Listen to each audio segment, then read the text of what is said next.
Words. All right, y'all. Happy Monday. Welcome back to another REVB Marketing Mastermind. The exciting thing about this week, I've got two for you. Number one, Tim Macy is not in the house. He is on a plane to either New York or New Jersey, but he is going to be at further together in Cherry Hill tomorrow. So he is on his way to New Jersey now. So that's the first exciting piece of news for today. The second exciting piece of news is I've got a lovely co-host today, Mr. Kelly Cook Hey, hey, hey, hey. out of Arizona. What's going on, man? I am a guy. Thank you. Um, what's up, Katie? How you doing? What's up, Nothing, guys? man. I'm excited. For those of you that can't tell by Kelly's background, he does a little bit of YouTube. If you couldn't tell by his neon lights and backlit behind him, and he's kind of into fitness. He's an Iron Man and played some football once or twice. Couple times, Couple times.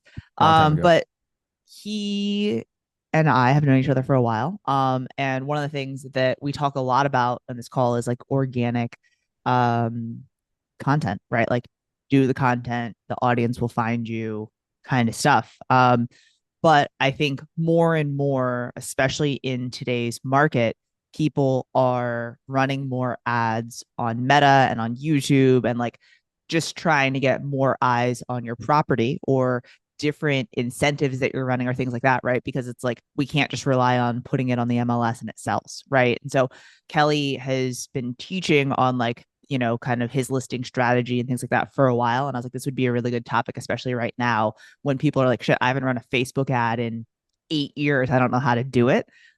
So yeah, that's kind of the idea for today. And I hope y'all are interested because that's what we're talking about. So let's jump in. Kelly, welcome. What's up, guys? Yeah, so we've been doing this listing ad strategy on Meta for years and years and years. And there's a marketing coordinator I have on the team that runs it now at this point. And it's just kind of like a well-oiled machine. Now, I will be honest with you that we get leads with it, no doubt about it. And they are a little more, for those of you who do run ads, you probably realize they probably are down the funnel a little more, right? They're not like, Zillow Flex Lead or whatever. So they do take some more nurturing, and we have a whole nurture sequence behind that that we do as well through our CRM. So we use Sierra and we use GGMS on top of Sierra. GGMS, you guys may or may not know about that, but we've had some good success with them. It's basically taking everything that Sierra has in their system and putting it on steroids, right? That sort of thing. So that no lead is left behind. That's the main thing, right? So they do the same thing for Follow Up Boss as well. I'm not sure. I don't think Lofty's connected with them yet, but maybe in the future. Blue Door is another one that does a system similar to GGMS. We like the GGMS one better, but that goes to lead follow up. Okay. Today, just kind of talking about ads. Some of you guys probably run some and run them at a high level too. There's multiple ways to do it. I know like Erica Wolf runs a good listing ad system too as well down out of Florida, I believe. And I think we do it probably a little bit different. So different ways to skin the cat, I guess, to an extent. But I can jump right in, Katie, and start talking about some of this. What else other questions? What Yeah. do you think? So I would love to understand kind of where everyone is at right now. So drop a yes in the chat if you guys are running ads, drop a no in the chat if you're not, right? Like I know some people are just doing the lofty boost. Some people have like their pixel set up and tons of different audiences and custom audiences and things like that set up. So I think we've got a lot of no's, a few not yet's. Thank you to a couple people for the not yet's. So like sounds like a positive response. I love the Mark stop Facebook ads when they changed the rules. Bro, that was like 6 years ago. It's been a minute. 8 years I ago. think longer. Yeah. It's probably like 2017. So here's the thing about years is like I'm always like, oh, that was only a few years ago. And then I realized it wasn't. It was a long time. So that like it kind of makes my heart hurt. Not yet, Tara, Angela. Okay, awesome. Cindy needs some help. Okay. Um, all right, cool. So we've got a good mix. I hope that if you're here, you're at least open-minded to potentially running an ad one day, because you're gonna learn about it. So I guess step one, we're talking about meta ads today, right? And so if you don't have any sort of pixels set up, I would suggest getting that done first. And so the easiest way to do that is literally Google how to set up a pixel on your website, and then it will YouTube. instruct you on how to do that via YouTube, right? And so like if you have Lofty as your website, or Sierra, as Kelly just said, or whatever your website is, like normally the your website provider has pretty detailed instructions on how to do it, but just like Google it or YouTube it or search in your help for Lofty or whatever website provider you have, and it'll show you how to set up a pixel, because that's like kind of the baseline thing that you want on your website if at any point in time you're gonna run ads. So like if you don't have it set up today, step one. But Kelly, let's go. Let's do this. All right, guys. So again, like Katie said, we're doing meta ads. Now, we don't run any well, we run Google pay-per-click through our CRM provider. No YouTube ads, although I am probably going to start doing that with either a different channel or as all those videos unlisted. Because you got to be careful on that one, right? You don't want to stall the organic growth of your channel. That's the last thing you want. So we're gonna probably start messing around with that here pretty soon. In fact, not probably, already have some videos done for that. Just haven't really got to the system yet, fully built out with the funnel, but that's coming. Meta as today. Been doing this for a long time. Okay. So for us, we use it for two different ways. And I just started doing content promotion, which is the second way, probably, I don't know, like a year and a half ago or something. But for, I don't know, 7, 8 years, we were doing it before the change, right? For the lawsuit with the DOJ.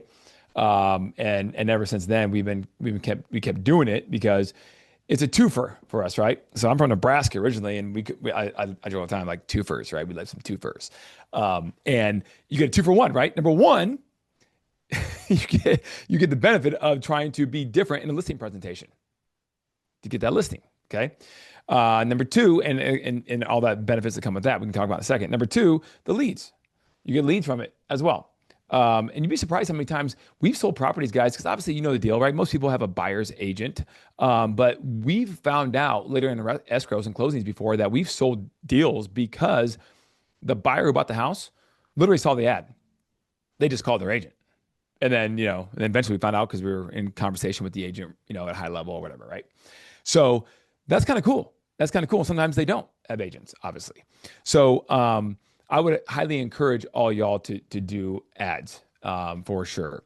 So I do have, I don't know if I bother to share my screen here at all, guys, because I have a presentation, but I can kind of show here a little bit if y'all want. Katie, do I have the ability to share my screen? Do people share screen on here, or is that kind of like stupid? You should be able to share your screen, especially if you want to like keep yourself on a like here's ABCD kind of thing. And All I right, think cool. sometimes with this, since it is technical, like having a little bit of visual is sometimes helpful, just because you know once you start Agreed. talking about differences between posts and whatever, it gets a Agreed. little. All right, cool. Y'all can see my screen now? Yeah. Okay. All right. So here's kind of the overview of I'll go presenter view here on this, make it a little bigger for y'all. Give me a second. I'm like the worst at this sometimes, but let's do Just click this. the little green. Are you going to Oh, present? Yeah. Oh, well, yeah, oops, that's sorry. smaller actually. Yep, that was Just click wrong. the little green and make it full screen in the top. Yeah, there you go. All right. How's that? Okay, cool. Yeah. This is roll with that. We got multiple monitors here, guys. So here we go. All right. So this is kind of the overview of what we'll talk about here today. You have targeting, retargeting, audiences, lookalike audiences, pixels, like Katie just talked about, right? And then a little Q&A if we want to go through that. All right. So let's kind of go through this a little bit. Now, this is for listing promotion. As we said, you can do this for content promotion as well. And I would highly recommend it because, guys, you can spend $1 a day, $2 a day, like super, super cheap. And some promotion is better than none. Some promotion is better than none. We all know how the algorithm works. It's organic. It will go here, go there. But there are a lot of friends that you have, quote unquote friends, that will not see your stuff, right? So you can do that as well by simply juicing it for a little bit per day. But this is the listing side of things because this is what we do best. And here's like an overview of the ads, right? Number one, why you should run ads. Those are pretty self-explanatory, the bullet points. And by the way, this presentation won't be super long, guys. So I'm going to keep your attention here because I'm not a fan of just filling time to fill time. So hopefully there's some value here, and then we'll rock and roll, get the questions you have answered, and then we can get about our day. But why you should run the ads? Okay, it's easy, low cost, great collateral to send your seller clients for sure. Okay, And let's go to the next one. All right. So targeting versus retargeting. Targeting is where you find new audience members. Okay. This is huge. This is what you want to do. If you have custom audiences, which we'll talk about in a second, you'll exclude them here. You'll exclude them here. You can target the whole US or select cities and destinations. So, as an example, what we do is we select with our listings system, we are running six ads at all times promoting our listings. And why six? Well, because we have one in our city, right? So we run the 15 to 25-mile radius around Scottsdale or Phoenix. We're located in Scottsdale, our office, but we have listings obviously over the entire Phoenix Valley area. And the other five we run in areas across the country that are responsible for having the most population data migration or population migration, excuse me, into the Phoenix area. So there's some sites out there. We use How Many Walks. That's what it's called, How Many Walks. And they will have some data on population migration on there. So they'll tell you literally the top 5 counties across America that have the most population moving into your city. That would probably be some good information to know. And so I would know that because then you can talk intelligently to a seller in a listing presentation about this. So for example, we have in Phoenix, we have like the usual, there's like 11 usual suspects. And so my marketing coordinator, every Monday, we look at the ad sets, we see how they're performing. We look at the data analytics behind the ads, and we pivot some things about the ads if they're not performing how we want them to perform. So for example, right now we're probably doing like Cook County in Chicago. We have Chicago. We have, like the Seattle area, the North Los Angeles area is a big one. Hennepin County in Minneapolis is a big one for us in Phoenix, that sort of thing. San Francisco, Bay Area. So you get all that. And what's cool is now we are running ads to people in those cities. That's the targeting aspect of this. They don't know that we know they have the highest propensity to probably buy a house based upon all their search criteria in the back end. So just real quick, who here follows or tracks like or knows where most buyers are coming from if they're coming from out of state? Do you guys is everyone aware of that? Okay, good people. So how many walks is one? The Redfin data is a little bit more updated. So how many walks actually hasn't been updated for a minute? Like it was super updated for a while and then they kind of Yeah. stopped. And so I don't know like what happened there, but there's Redfin data. And then I was like also thinking, I'm like, I'm sure you could also like go into some deep research with AI, right? Mhm. But generally speaking, like if you know like the city or the state, like you're good. You're good. For sure. AI is a big one, guys. We start using chat a little bit, right, at a decent level on that. And that's really good data to have because it's there. It's there, so use it. Um, and so what we're doing is the cool thing about this, guys, is this. One of the coolest things about it is obviously there's some things you cannot search for anymore because of fair housing, and that lawsuit, right? But there's still a good amount of data you can choose, and we love the behaviors, the interest aspects of this.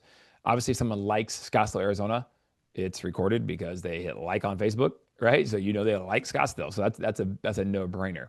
Other things like if it's a horse property, the horse privileges. Do they like equestrian? Do they like horse shows? Blah blah blah. You can track some of that stuff. And the cool thing is once you get the data interest behavior set that you choose to use as your avatar, the cool thing is then you can actually take that data set and you can run that up against people who have been searching on Zillow.com, Homes.com, Redfin.com for homes in your area as well. So not only are you getting people who have the same interest of your area where your property is, but you also have people who have the ability, who have been looking at properties in your area too on some of these consumer search portals. And you can actually just do Homes.com. You can actually just do Zillow. You can do all of them. Your choice. You can segment them out, which is kind of cool. And so what's really cool about that is you have people now who have a high propensity to probably buy, a house if they like the specs of your listing you have. So you get to target them directly. So your budget goes a lot further, right? Your budget goes a lot further that way, which is really cool. And so you explain this in a listing presentation to somebody, and they're like, "Oh, that makes a lot of sense." And that's step one. That's targeting. And then we talk about step two in a listing presentation, which is retargeting. Okay. So let's go to the next slide real quick. Targeting kind of continued before we get to retargeting. Go back, Kelly. Go back. A little trigger happy there. Okay. Targeting, who do you want to see your ads, right? So we talked about this, the multiple different cities. What are they interested in? What do they live currently? Who's migrating to Arizona, wherever you live? It's very simple, right? You want new audience members. You want new people to see your stuff. Okay. So make sure you exclude any custom audiences you have because you don't want them seeing any of this, right? You want new people for the budget you're spending. And these are just like people who match. These are just some interests that you can have. There are a lot of interests. This is just a pulled deal. But obviously, if they have interest in some brokerages, they might be looking on their sites at properties, right? Not just the big search portals like Redfin or Trulia. Okay. Retargeting. What is retargeting? Retargeting is where you select. This is the cooler part. This is the secret sauce, guys. If you're not retargeting, you are missing the boat because this is technology working for you while you sleep. And you need to have that in today's world, right? With AI. I mean, this is just a no-brainer. Okay. Retargeting is where you select a very specific set of audience of people that you have interacted with in the past. And you're going to remind them of your thing, whatever that is, which should be selling real estate, helping people buy and sell real estate. And you can do that through a property. You can do it through a generic video. So I created a video generically in the past, back in the day, that spoke to both buyers and sellers that we provide real estate services, right? And that works now for either a buyer or seller lead that came to your website at some point in the past. And you can now obviously hit them generically to remind them you're in real estate. This is what you do, services you provide, maybe some guarantees, some call to action, some guarantees that you do as well on your team, right? Something that's going to make dangle the carrot a little bit to get them to remember, oh yeah, that he sells real estate. Okay. So that's kind of cool. So retargeting, the pixel, which we'll talk about in a second, but the pixel is what cookies them when they land at your CRM or your website or wherever you direct traffic. And now they are in your world and you can run ads to them for the next X amount of days, your choice based on your budget and the ad that you set up. Okay. And one thing I'll say, I'll just pause real quick for a second. One thing I say when I talk about the structure of ads, I look at it as a tree. Okay. Because you have three main categories when you set up these ads.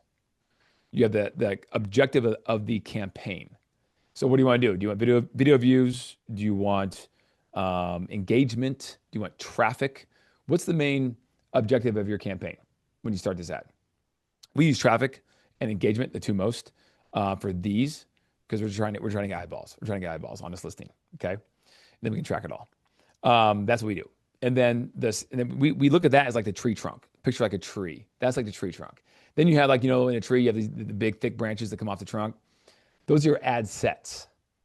Those are your ad sets. So say we have a campaign objective for engagement on listing activity, okay, for on a listing. Then the next big branch that comes off that is the ad set. And how we organize it is with the ad set being by geolocation. That's how we do it. So you got the objective, now you have the geolocation. So some of y'all live in a big city that has suburbs. Phoenix is no different. So Yeah. we obviously are going to have listings in Phoenix, in Scottsdale, in Gilbert, Chandler, Fountain Hills, all these different Tempe, all these different suburbs throughout Phoenix. So what we do is we have then say that we have tier 1 and tier 2 suburbs or cities that we want to work. Now, why do we do tier 1, tier 2? Because we want to work. We want these leads. We want more leads. We want more buyer inquiries in the tier 1 places because these are ones that we really work. But do you guys ever take a listing like in a suburb, kind of in the outskirts of the city that you don't really want to go to that much, but you'll do it because it's like a listing and like, hey, I'll go drive there 45 minutes at one time. Yeah, come on, we all been there. Come on, y'all, don't lie to me. And you'll do it because it makes financial sense. But if you get a bunch of buyer leads, you're like, I don't really drive out there to serve people on the buyers, maybe, right? So that's our tier 2, where our budget's going to be smaller, but our structure is going to be the same. They're going to get the same treatment, just a much smaller budget. So our ad sets, the thick branch we talked about, by geolocation, by city, is how we structure that. So if we have 2 listings in Scottsdale, then we're going to have an ad for each listing. Okay. Now, off the ad set, you have ads. Off the ad set, you have ads. So if y'all are following me here, then you have the little smaller, thinner branches. And we have 3 different ads for every single listing. Okay. So going back, you have the tree trunk, campaign objective, traffic. Okay. Then you have the ad for the listing you have in Scottsdale, Arizona. The ad set, excuse me, for Scottsdale, Arizona. Then you have the ad for the actual property. Now, why we have three? Because here's what we do. We create one for when it's coming soon, off market. We create one, and we're obviously, whatever your rules are with the MLS, right? We have 30 days. That's what we have in Phoenix. Okay. So we have one for coming soon. As soon as that goes live on the market, then our marketing coordinator flips that ad to quote unquote a version of just listed, but just don't say just listed. Okay. That's kind of lame. Don't do that. To have something more cooler. Pick your neighbor, choose a neighbor, something different, right? And then the third one is when it goes under contract. When it goes under contract, we sold the property. And because we're showing proof to someone that not only do we take it along all three stages, and we're hitting that budget every single time the same way. So we're flipping ads through a process. Okay. That's how we do it. So again, campaign objective traffic, okay, for a listing. Big branch, geolocation, city, Scottsdale. We have a listing there. Maybe we have two, maybe we have three, whatever it is. Okay. And then we have an ad for each listing 3 times that run through that process. Okay. That's what we do. And we keep the budget the same way. Now, we will, when we're on the market for sale, we typically won't run that budget for longer than 30 days. That's just us. Does it take longer to sell 30 days for some houses? Absolutely, guys. And so what we do is we just simply kill the budget at that point because we have the analytics behind it. Seller knows we're doing it, but a lot of times we won't keep that budget going. And if we do keep it going, we'll drop it way down. Well, and We'll drop it so way down.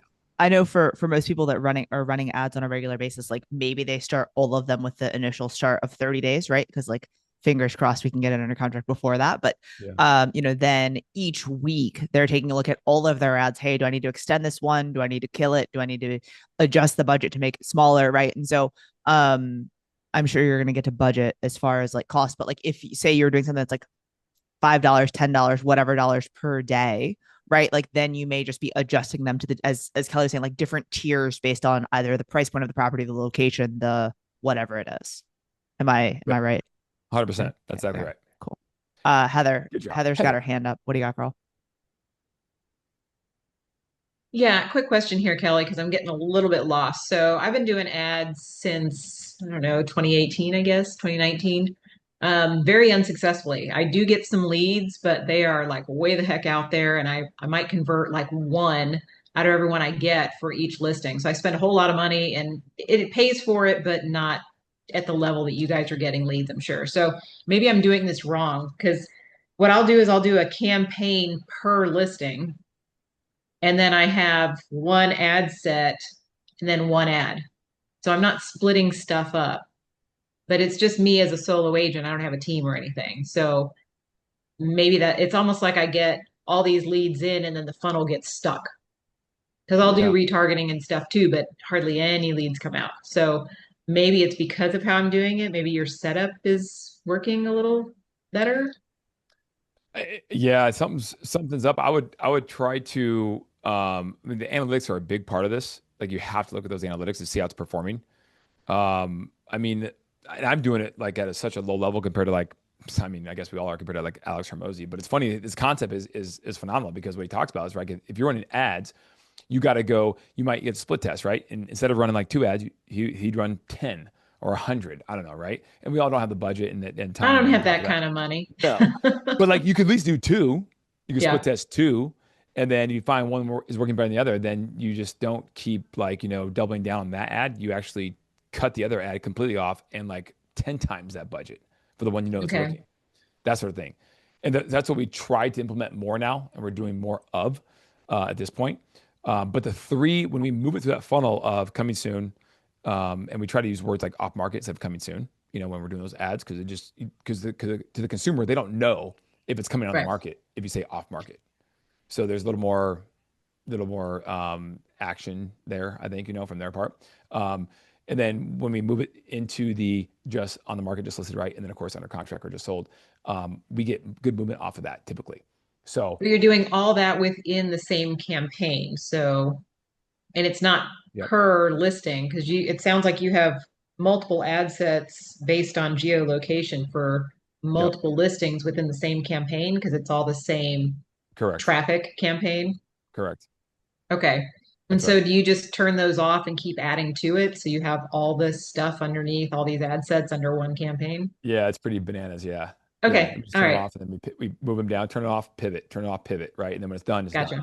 Yeah. Okay. So I see some people's eyes glazing over right now. So if I don't have that budget or that technical capability, right? I think everyone can agree with one of those things if your eyes are glazed over, right? So either you don't have the money to spend or want to spend the money, or what Heather and Kelly just said was like Greek to you. What would be like the one ad, like would you do like when you first launch the listing as a just listed new property, that one ad, if you were just doing, hey, I'm gonna run an ad for $5 a day on every new listing moving forward? Like, would it just be a just listed type thing? Yeah, it'd be off market, Off off market. So market. before, so Yeah. as soon as, with whatever your MLS rules are for when you can advertise a property publicly, blah blah blah blah blah, that 7 day, 10 day, 14 day, 24 hour, 7 minutes ad to start then. Yep. Okay. We can tell that the performance of that ad is so much better than the other ones, Okay. like by a Okay. lot. All right. And so all you're doing, not all you're doing, but what you're doing for these. So when you start an ad, because I'm seeing some questions in the chat, when you start an ad, it is normally, you said you're going for engagement, or what's your goal on the for the Traffic, ad? traffic Traffic. for us. Yeah. Okay. Do you ever do lead form ads? I was asking. Well, we run it from directly from that to a squeeze page in Sierra. That's how we do it. And Okay. we've experienced too, like, so we use our email client as Flowdesk, and so we experiment with that too as well. And where we use landing pages in Flowdesk because they're pretty good too. And we still use some of those, but if we can get them going right into Sierra, from landing page standpoint, that's our best because they squeeze. So we guys, not to get too technical, but like we've done a landing page in our CRM Sierra, and then we've done the squeeze page, which is different than landing page. Landing page you create and people put information in, they get whatever you have it triggered to send them. But there's all these other, we learned this. This is a hack, in my opinion. If you have a CRM that has a regular landing page, probably don't do it because there's too many options for people to click out of when they land on the landing page. So we found out that using a squeeze page, like they normally do if you run PPC through your CRM, is better because it just gives them one option to do. All right. There's a ton of stuff happening in the chat. Um, yes, sometimes you get bogus leads from Facebook. I guess that's more of just Yes. a that happens, or like you get contact information and you call them and they're like they have no idea who you are or what you're talking about. Sometimes I think they're just pretending that because they're like, oh shit, I clicked on too many things. But anyways, um, dynamic retargeting. David's talking about. Um, Michael's getting other realtors filling out the information, or LOs wanting to get coffee. Love that. Ba, ba, ba, ba, ba. Okay. So people want to see people want to see the back end. Um, Okay. Oh boy. All right. I gotta log in this sucker. Hold on. I did not have that do you up, have any of guys. that in your slide deck of like, You know what? Hold on. That might be easier. because I'm like, if you just have screenshots, I think like just a B C D Yep. Yep. maybe Yep. Yep. Yep. beneficial. Okay. Hold on, guys. Let me pull this one back up.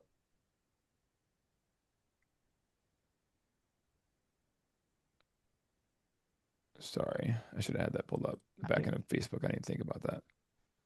Um, okay. Yeah, yeah. I got some screenshots here in this other presentation. I got two different versions here. Okay. Here we go. Let me pull this up, guys. Share my screen. Okay. Here we go.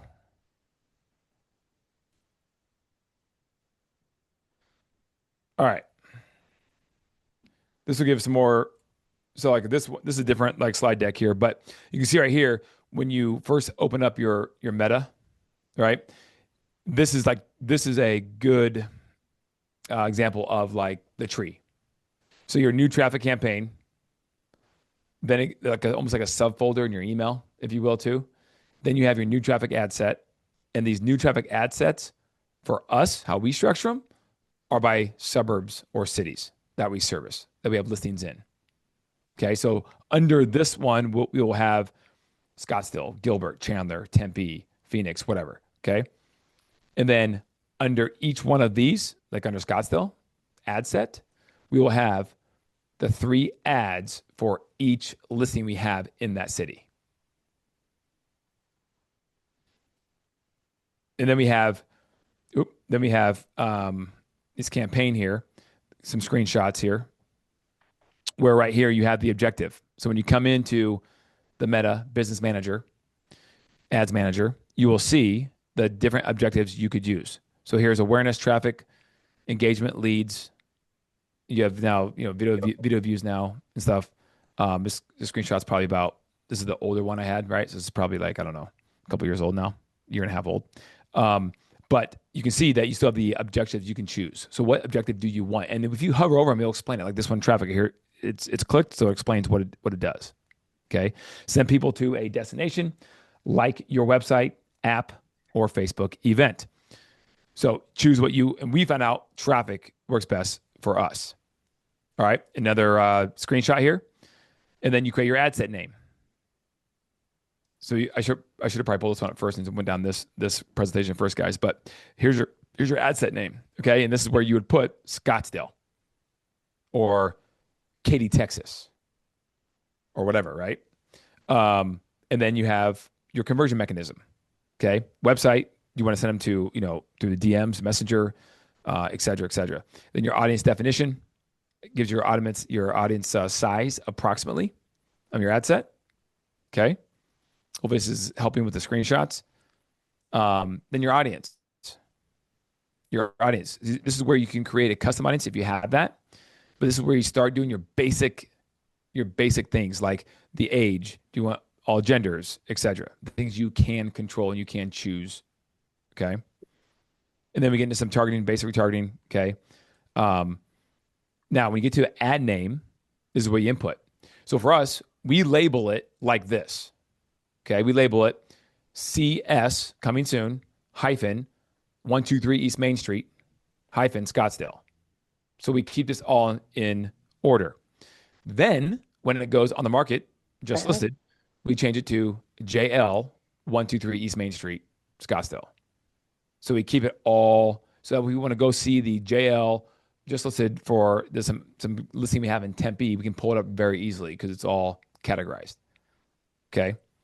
And it doesn't really matter, just so you guys, like, it doesn't really matter what acronyms you use, but like I would just have a common theme that you use if you're going to start running ads. Like, so if one's a lead gen, like LG, if it's, new listing, maybe it's NL, or, as his is AL for active listing. Like, you don't have to do what Kelly's doing, but just having some sort of, system that you go by every time, is helpful so that you're not just like, like, what was the property? Oh, I didn't put the address in it. Like, I can't find it. So just exactly. a tip. Yep. You want to keep organized, guys, because you're going to have a lot of ads back there.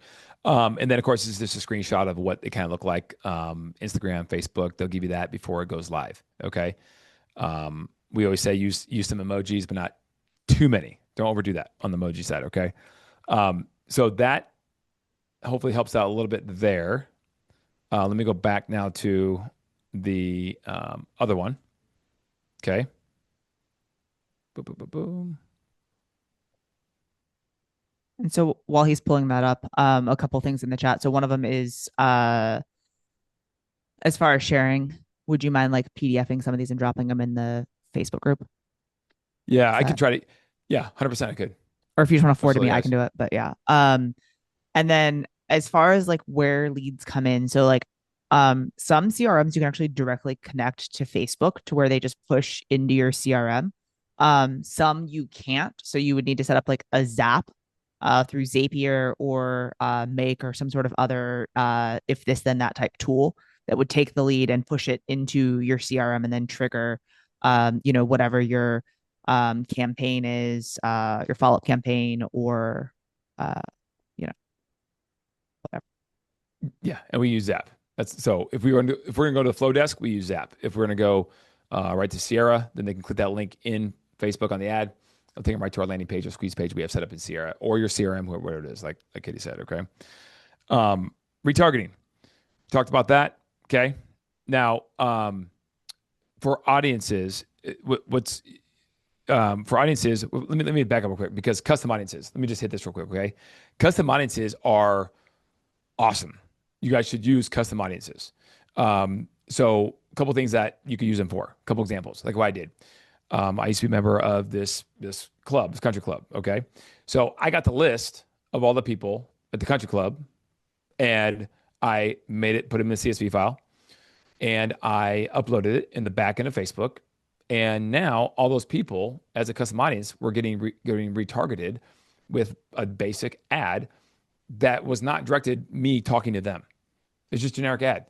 And so now when they see me around that area, they say, "Oh, this dude, this guy, I never met this guy before. He's a member. Cool. He does real estate. All right, awesome." I did this also for like my kids, my kids' school.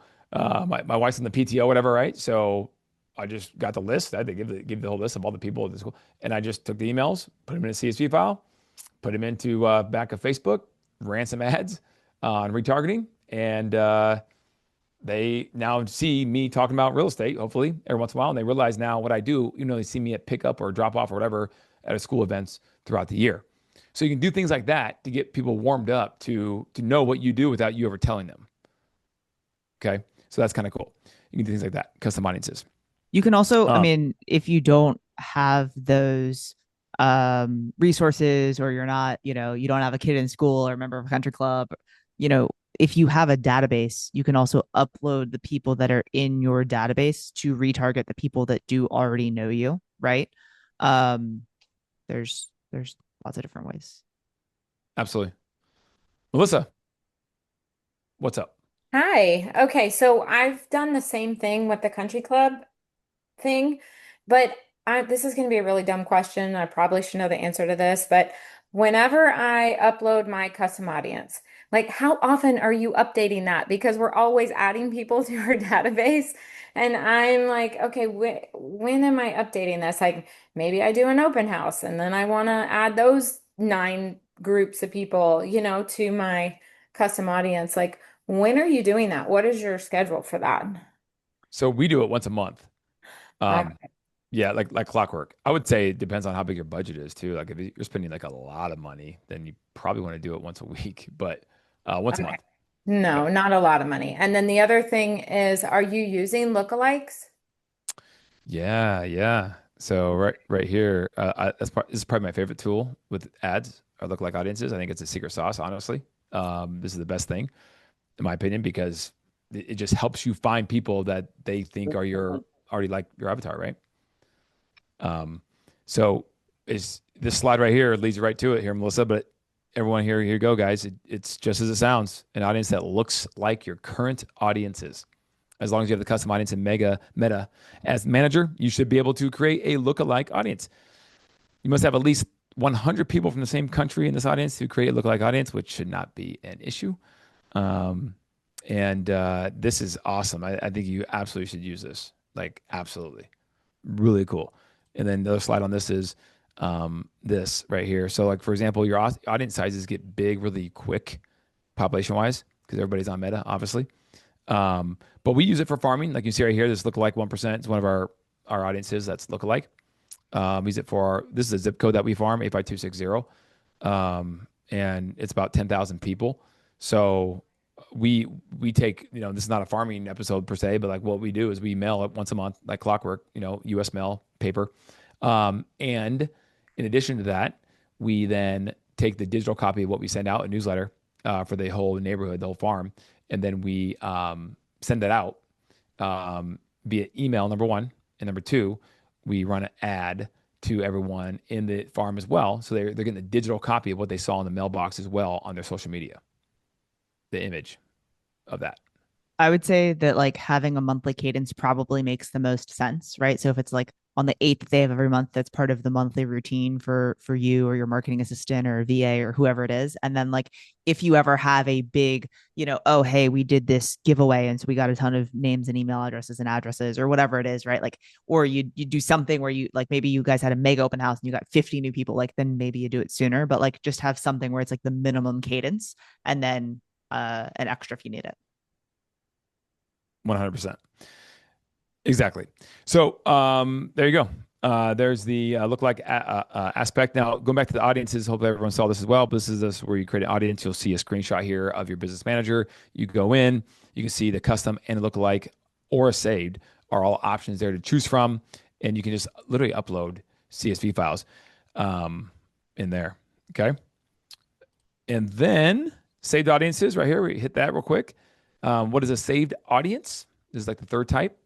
As you get to know your audiences, their interests, you'll want to save this information for future use. That way you don't have to remember or re-add it every ad set that you build out. Okay. Of course, the more locations you select, the larger your audience will become. And make sure, ideally, they don't get too large because then it just gets watered down. At the end of the day, unless you just increase your budget proportionally or whatnot. Include interests. We try to stick with the real estate interest as that's what works best for us. And then, of course, city, states, countries, anywhere you want. And interests, behaviors, all that stuff you can target. But once you do it, so you can see right here, here's a good example of one of our saved audiences. We talked about those 11 usual suspects for Phoenix in terms of population migration. Here is one where we had, obviously, Scottsdale plus 25. And then we had LA, Chicago, Detroit, Minneapolis, and San Bernardino County in California that we were running ads to at that given time. So we have a lot of population migration to Phoenix from those places, especially in California, obviously still happening even after, COVID and everything. So that works out great. The metapixel, if you never knew what this was, this is like the thing that helps you retarget. And retargeting is step 2 on the listing presentation, because step 1 was go find new people, target them. They don't know that we know. They're highly likely to maybe buy the house. Step 2 is the pixel, the retargeting aspect. The shoes you saw on Amazon that you did not buy, but they continue to follow you around on your social media or online. That is pixeling, cooking, whatever, right? You hear all these words, retargeting. So we do that as well. And it keeps that listing, that client's house in front of the target audience longer and longer and longer, which sellers absolutely love. Okay. The pixels.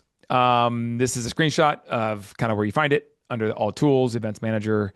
But they are websites used to track the activity of people who already visited and interacted with your website or whatever place you send people to. Okay. So to do this, you can have your webmaster, your IT guy, go on and do it on your website to make sure it's done right. Or like Katie said earlier, you can YouTube this because everything's on YouTube. Just make sure you get it done right, because you don't want to spend money. And I think that's what I say here the next time. You don't want to spend money and not get it right. So we just switched to Sierra just a little while ago. We were using Sync prior to that. So this is a screenshot of the metapixel that we had on our Sync site that we were driving traffic to for years and years. And you can see it will track analytics and all kinds of stuff for you. But this is a screenshot of the last 28 days at this given time. And you can see that, every pixel has an ID like this. And you can see in this example, we had about 8,300 people interact, and we had 55 people complete the registration. So that's a pretty good. Give me 10 minutes. I'll give it to you. I'm off. So, all right. So guys, any questions about any of that? What I can do is I'll make sure I will get some screenshots. I can try logging into Facebook right now on Meta, but it might take a minute. And I always get asked a code when I log in. And then I got to find that 6-digit stupid code, and that takes forever. So sorry about that. All right. I know you guys carry a lot of listings. If you don't have any listings, what type of buyer ads would you potentially run? Good question. So off market is the biggest one in my opinion. And I think a vacant home list is going to that we usually do decent with, but off market properties Well, and I don't know, Paula, what market you're in, but like here in Texas, we have a lot of new construction, and new construction has generally lower interest rates and tons of builder incentives. So you could run something on, get different incentives and things like that. Yeah, I definitely would do that too as well. But off market's huge. Vacant home list, those are the two biggest ones that we use. And um, yeah, Mel said that she ran a downsizing ad with a modern photo of a small house with a lead form. Got some contacts from that. Always good. I think right now too, you can make up whatever you want to, but we call it buy now guarantee. That's just what we call it. You can call it sky's blue guarantee. But essentially what that is allowing somebody to obviously buy a house without the debt of their current mortgage weighing them down to qualify. That is huge right now, right? Because how many people would actually buy if they had their equity unlocked from their house? And there's all kinds of ways you can do that. Bridge loan programs, all kinds of stuff, right? But that's a big one too right now. That's a big one. Nice. Okay.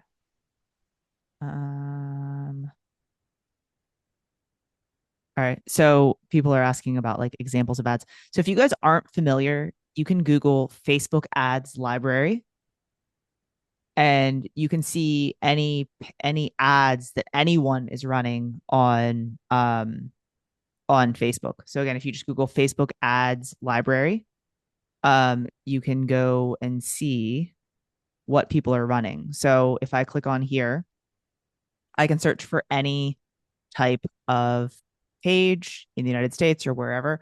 And so like I often will look up like Zillow or something like that to see like types of ads that are running well, right? Types of things that stand out. And like you can kind of see, so some of these are like that they're targeting probably realtors, right? Because it's like stand out in your market, right? Some of them are targeting sellers, and so you can kind of go through and see what they're running. You can see when they were launched.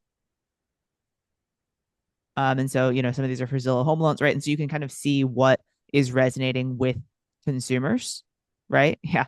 Ray says, look at how many ads they're running to get to your clients.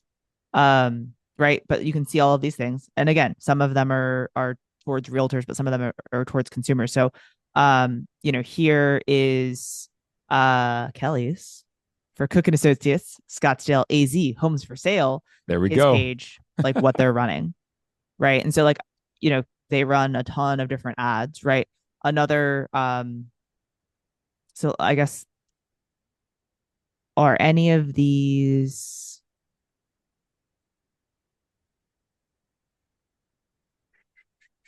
so people are asking like what I mean, so basically all of them have the same layout that you're running right now for the most part, where it's Yep. photos of the property and like some sort of description of the property with some sort of like hook type thing, completely remodeled, beautifully remodeled, breathtaking views, whatever, right? But someone was asking like if for an example of off markets. Yeah, let me see if I can't get logged in here. I'm trying. Verify double codes. This thing's so stupid. Yeah. Um, And so you run your ads at least generally to start for 30 days and then either cut them off or decrease the ad spend after 30 days. Correct? Correct. That's right. And then coming soon, we don't have to worry about it because it's 30 days max anyways. So we're good there. So generally that would be your off market, right? Is it coming soon? A signed listing that's launching in 30 days. Yep. Yep. So depending on your market, it could be more or less. I think I saw someone say that in their market, it's 24 hours you have for coming soon. So that may not be the right thing. Correct. There. But yeah.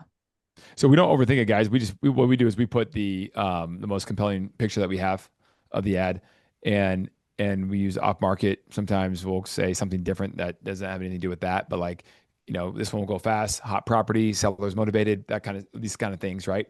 You can just chat GPT that pretty easy, and then and then we just let her rip. We don't overthink it, and we're just kind of moving things through the process constantly.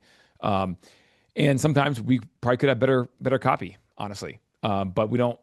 I'm the ready, fire, aim guy. And that has its downsides too. I get it, but I'm never gonna be the guy you say, man, that's the best copy. Wow, it's really, oh my goodness, like that's just not who I am. But I rip through things. That's just kind of, Yeah, that's my for style. sure. Ariana, as far as coming soon, like you need to check your MLS rules because some MLS is 7 days, some it's 24 hours, some it's 30 days. So it varies. I would just check that with your MLS and then you can run off market before it hits the market. Ray, what do you got? We've done coming soon ads. We're also a 24-hour thing. Mm-hmm. We've done coming soon ads the day before, but we just let it run for 7 days. It's still people like, ooh, coming soon, and it's already active, but it works great. Well, and I mean, like, I don't think that it makes sense to run an ad for one day, right? So like, no, it doesn't. 7 days for $5 a day or for $10 a day or whatever it is, right? What's your normal budget? We'll do like $100 for 2 weeks. Yeah. Okay. Something like on a coming soon ad. That's about what we do because as soon as it's listed, we run just listed ads. Yeah. So we have 2 different ads going at the same time. And so I would also do some like testing on your ads, like as Kelly's saying, like and as I showed you guys on the screen, like most of theirs are like the carousel style, like, hey, here's 4 photos or here's a few photos of the property, right? Highlighting the property. Erica, most of theirs are here's one that's a carousel style one, right? But then these are all reels, right? These are all videos. So you can kind of play with it and see what that looks like. Everyone's asking like ad budgets. I would say start with like the $5 or $10 a day. And then you can go up or down from there or say, hey, this is how much I'm allocating per listing and do it that way, right? Because like you'll get a different answer from every single person that's running ads that you ask. And so I would say like starting at $5 or $10 a day and then either going up or going down from there is probably the move. It's Yeah. also Kelly, going you to have be something very else to say? market specific too, because my market's going to be totally different than Katie's, totally different than Heather's. For sure. Kelly, Yeah, any definitely. other? Yeah, I a while back we started doing $1 per day per 1,000 people in the audience. And those audiences are kind of hard to get super niche and small sometimes. So, it can add up. That's been fairly successful for us. But then we pivoted away from that and just went to front loading it, the budget. Like what Ray said too. Because if you just front load it, even if you go like 30 days on it, but you could go like $100 a day, right? Or something, $50 a day, whatever, right? Something crazy high. But then you have no plans to actually run it for 30 days or 60 days. And then after like 1 week, you're gonna see how you're doing and you're gonna pause it and then reallocate the budget. So you can do that too. It's like a little hack to try to get more, because if Facebook goes, holy crap, this person's gonna go 60 days and they're gonna do $100 a day, let's juice this thing. But then you shut it off in 7 days. Oh, tricky, sneaky. Yeah, that's interesting. I like that. Ellie's asking as far as expectation on ads. I've never had a seller ask how much money we're spending. I think that if you explain in detail that you are targeting people using like the back end of Facebook, as opposed to just putting a post on Facebook that 4 people like, they're just like, oh, okay, that makes sense. Like I've never had anyone be like, well, how much money do you have to spend? They're just like, oh, cool. Like the other realtor said they'd put it on social media, and like you're explaining how an ad process works. They're just like, sounds good. I don't know, Kelly, would you agree? Yeah, never have had one person ever ask me Never what our have I budget ever. is. Put a finger Never. down if Like seriously, never. Like it's crazy. Yeah. And then what we do is we show them proof of a promise, right? It's the whole Sharon thing. So, and we were doing this before even we joined Real back in the day. It could just make sense in the honeymoon phase of the first 2 weeks of the listing being live on market. We send them 3 emails over the course of the first 2 weeks, showing them different, like the Instagram ad, the screenshots, right? And then we give them a link so they can see it. And then the Facebook one, and then maybe whatever it is, just 3 different aspects. So they see that we're actually running those ads that we said we would. Now, you better believe one thing we don't include in that is the budget and what we actually spent. Yeah. Because no matter what you spend, it won't be enough for them. Oh, $200? That's all you're spending in 3 days or whatever. It's ridiculous. So Well, and so you can also like screenshot, the Facebook ads library, like here's the ad, right? So I love that. That's a good point. Yeah. and put Kelly, that do in you your ever seller run report. ads for the wrong reason? Like, Give me an example, let's Ray. let's say you want a bunch of views on a video, so you run ads to pay for when someone sends you a message. And so Facebook just keeps putting the ad out there and putting the ad out there and putting the ad out there, and no one's messaging you, obviously, because that's like one of the least used things. So I have not done that. I got tons of video views on a video that we did. It was like 30,000 views or something that we were doing recently, and it was so many that people people were stopping me and saying, "Dude, I see that house everywhere." I'm like, "Oh, maybe I should back off a bit." But people were stopping me publicly and saying, I see you in that house everywhere," which is good. But it was kind of to the point where my friends were like, "Bro, every time I open Facebook, I see your face." I was like, "All right, I'll back up a little bit." But I think the spend on that was like, I think that was a $300 that I spent over 30 days, but I was supposedly paying for when someone messaged me. I only received 10 messages on it. And so it was constantly running because I was, quote, paying for the wrong thing. Dude, that's a hack. I might have to try that one. Yeah. Yeah. All right. I love that. Cool. So Kelly's gonna drop his slides in the Facebook group for a little bit of a visual of like how to do this if you haven't before.